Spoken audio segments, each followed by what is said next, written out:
Hi there. Shuman Development Group presents Stories of Progress. These are stories about not just brick and mortar, but that Shuman Development Group may own or lease, but these are about the people inside these buildings and what happens when buildings become open and available to companies and people. So we are going to be doing a series of interviews with these people who are inside of these buildings to talk about the heartbeat, talk about the progress, and what has been available to them. So my first guest is Fran Malley, who is the CEO of Berks Counseling Center. Welcome to this series. Thank you. And thank I'm you for glad being to be here. Yeah. Thank you so much. Okay, so before we go into your history with the building, I want to know a little bit about Berks Counseling Center. So tell us a little bit about what you do. Berks Counseling Center, we're an outpatient behavioral health organization. Actually, at this point now, we are a certified community behavioral health center, which is a unique distinction to have. We're one of 7 in the whole Commonwealth of Pennsylvania, and Pennsylvania being one of 8 states with this federal designation. What that means is that we're able to provide a full complement of healthcare services to individuals who have a primary mental health and or addiction problem, illness. And we are able to provide wellness programming. We're able to provide the physical health needs, meet their needs as well. We're able to provide them with primary health care, referrals to specialists as needed, and do a full care coordination or case management for them. It also means that we work very collaboratively with other organizations within this community.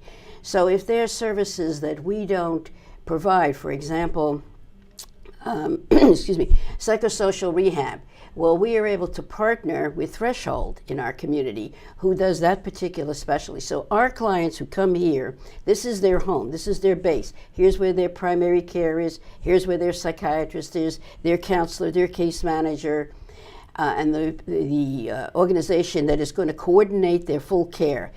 But then they can go to Threshold for their psychosocial rehab.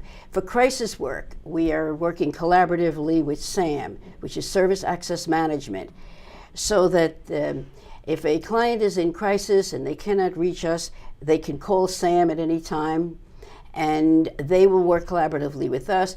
And most importantly, one of the things that has always been lacking in healthcare has been the communication between the doctors, the counselors, the services. So we have one record, one client record electronically. So if a person goes to SAM for crisis, it's entered into our record here, along with all the other notes and information regarding that particular person. If they're at the Threshold, that's the same case. If they go to the hospital, we're able to access the records, and then things go, there's a coordination so that the whole person can be treated. So this is one thing that we're very excited about. And this has been made possible because essentially we are located in a central location here in the heart of Reading. Well, that's what I want to get to, because this is important work that you're doing. And just the way you described it, this audience can imagine the amount of work and the people that you touch with the work that you do. We are located, we're doing this interview at 645 Penn Street in downtown Reading. And it is a Schumann Development Group building, correct? Correct. So what is your relationship with Schumann Development? You knew Alan Schumann for a while, you had mentioned, correct? Yes, I've known Alan for a number of years.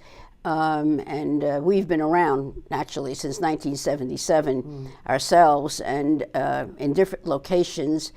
But as we grew to meet the needs of the population here in Reading for the services, we needed to get larger space, and so it was a constant struggle to find the adequate space.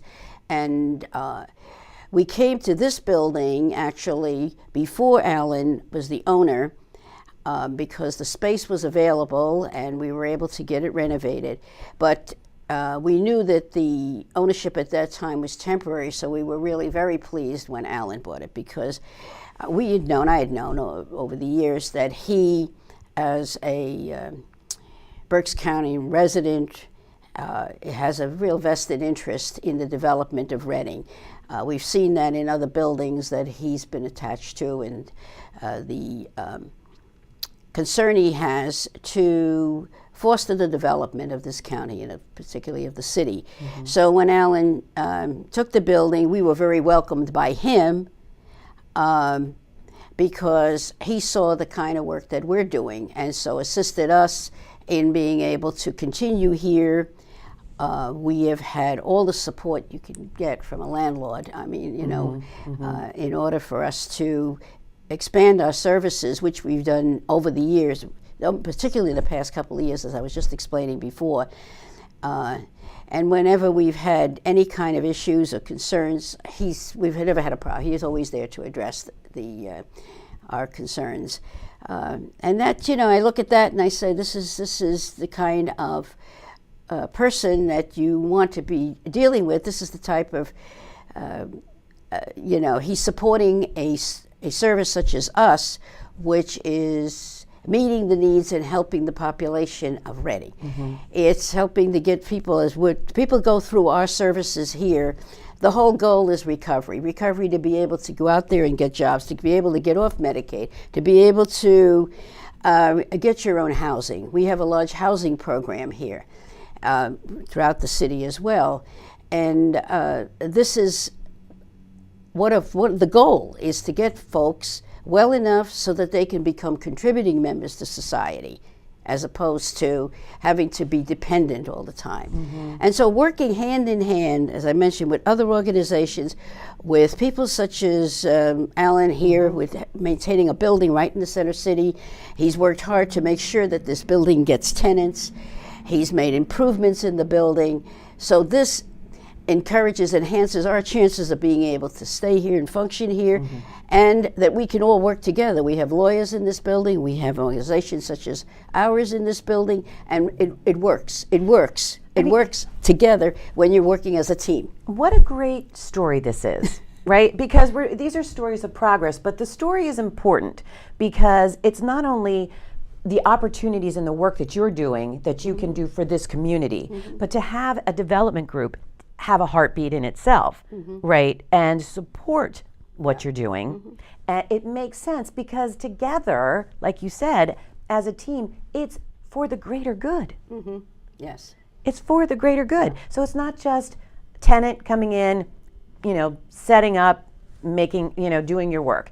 This is purposeful, it is insightful, it is strategic, and it is what every community mm-hmm. should have. Would you agree? Yes, I do. I agree, and I see that kind of spirit, that kind of approach and attitude, then spreads. It's contagious. I mean, we're fortunate. We're next door to the DoubleTree, and there we have Craig, who gives the second chance hiring. So this helps the development and the growth mm-hmm. all around, jobs for all persons involved here. It's amazing. I cannot thank you enough for taking time out of, I can only imagine the busy schedule that you have. And also, thank you for the work that you do. Thank you so much for the work that you do. And being part of this Stories of Progress for Schumann Development Group. Thank you so much for being here today. Oh, you're welcome. It was a pleasure. It was my pleasure to be able to talk about our organization and to talk about what's happening here in the city. It's important. All right, till next time.